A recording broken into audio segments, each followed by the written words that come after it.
سحری جو ہے یہ دیر سے کھانا یہ مستحب ہے۔ حدیث میں آتا ہے نبی اکرم صلی اللہ علیہ وسلم نے ارشاد فرمایا کہ میری امت اس وقت تک خیر کے ساتھ رہے گی جب یہ سحری دیر سے کریں گے اور افطار جلدی۔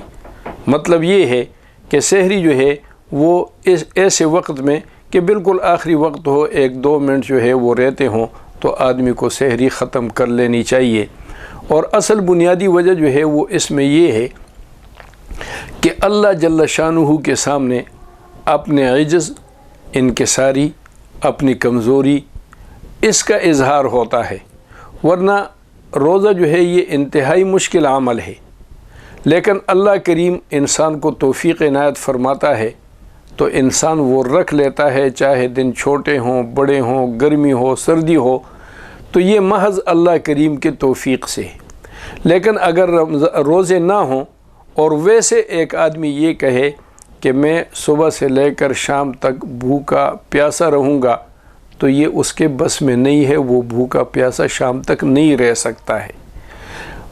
تو عام حالات میں جب آدمی نہیں رہ سکتا ہے روزے میں، محض اللہ کریم کے توفیق سے ہے، تو انسان اللہ کے سامنے اپنے یہ عجز اور یہ اس انکساری کا اظہار کرے کہ میرے مولا یہ تیرا حکم ہے اور تیرے پیغمبر صلی اللہ علیہ وسلم کا طریقہ ہے اور ان کی سنت ہے، تو میں تیرے حکم کی تعمیل کے لیے، تیرے نبی کے اتباع کے لیے یہ عمل کر رہا ہوں، ورنہ میں تو اتنا کمزور ہوں، اتنا عاجز ہوں کہ میں ایک لمحے کے لیے بھی ان چیزوں کے بغیر نہیں رہ سکتا۔ اس لیے جب روزے کا وقت آئے، یعنی روزہ بند کرنے کا، تو اس سے تھوڑی دیر پہلے، 1-2 منٹ پہلے جو ہے وہ آدمی کھانا پینا ختم کر دے۔